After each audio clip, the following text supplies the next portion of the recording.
Ek het 'n vraag. As jy by die huis kom, loop jy kalfvoet of loop jy die hele tyd met skoene? Ek wil net wonder maar net of dit of ek normaal is. So ek hou van kalfvoet loop, soos ek dra net skoene want ek moet werk toe gaan. En ek het letterlik seker net 3 paar skoene in my hele kas. En hierdie skoene is regtig mooi. Ek dra dit soos oral. I just make my clothes match my shoes. Maar ek dink my voete het tande, so dis tyd vir om te replace. Maar ek wonder net, soos ek loop baie kaalvoet. Dan het ek seker maar platvoete of parapvoete, ek weet nie. Maar in elk geval, maar toe wonder ek, hoe gesond is dit eintlik om kaalvoet te loop? Soos, hoekom loop ons met skoene? Maar in elk geval, toe dink ek, kom ek vra vir ChatGPT, want kyk hy is nou baie slim. So kom ons vra hom, is dit gesond om kaalvoet te loop? Okay, kom ons kyk wat sê hy. Ja, om kaalvoet te loop kan gesond wees, maar, dit is ons altyd 'n maar. Voordele van kaalvoet loop. Versterk jou voete en enkels. Kaalvoet loop aktiveer spiere in jou voete en enkels wat in skoene minder gebruik word.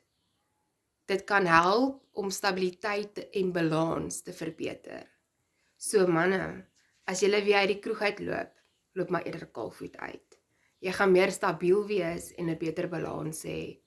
En jou vrou gaan nie weet hoe baie jy gedrink het nie. Dis 'n goeie idee. Ek sal maar weer volgende keer rooiwyn kaalvoet drink. Dis 'n plan. 2. Verbeter postuur en looppatroon. Sonder skoene pas jou voete natuurlik aan die oppervlak aan wat jou houding en manier van loop kan verbeter. Kyk hier, nou dink ek die samelewing moet meer kaalvoet loop. Dit sal vir party mense se houding en maniere net 'n bietjie verbeter. 3. Kan help met pynverligting. Sommige mense ervaar minder pyn in die knie, heupe en rug, aangesien kaalvoet loop 'n meer natuurlike trapgang bevorder. Heerlikheid, en hier dink ek dis skete en pyn wat jy kry as jy ouer is. Loop jy kaalvoet? Dan kry jy dit nie. Yes, ek hoef eers 'n dokter te gaan sien vir dit nie.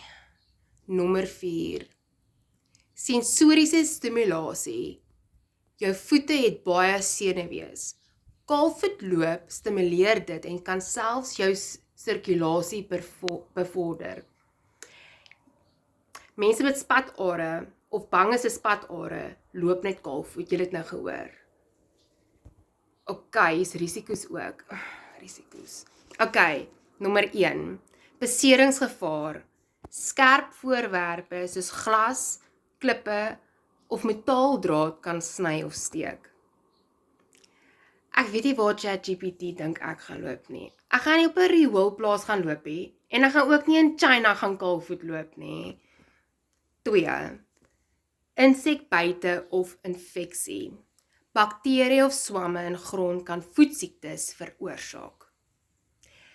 Dis hoekom ons water en seep kry en Dettol vir die bakterieë. 3. Nie altyd geskik vir almal nie. Mense met sekere voetprobleme, byvoorbeeld platvoete, hamertone. Hoorie, as jy hamertone het, stuur vir my 'n foto dat ek kan sien hoe lyk hamertone. Diabetiese voete. Moet versigtig wees en eers met 'n dokter raadpleeg. Kyk, as ek hamertone gehad het, sou ek ook dokter toe gegaan het. Gelukkig het ek maar net paravoete. So, ek sal maar aanhou kaalvoet loop en my 3 pare skoene hou vir wanneer ek uitgaan. Julle, het is baie gesond om kaalvoet te loop. Don't be a snob. Okay, don't be a snob. Trek jou skoentjies uit. Die skoentjies wat liewe Jesus vir jou gegee het.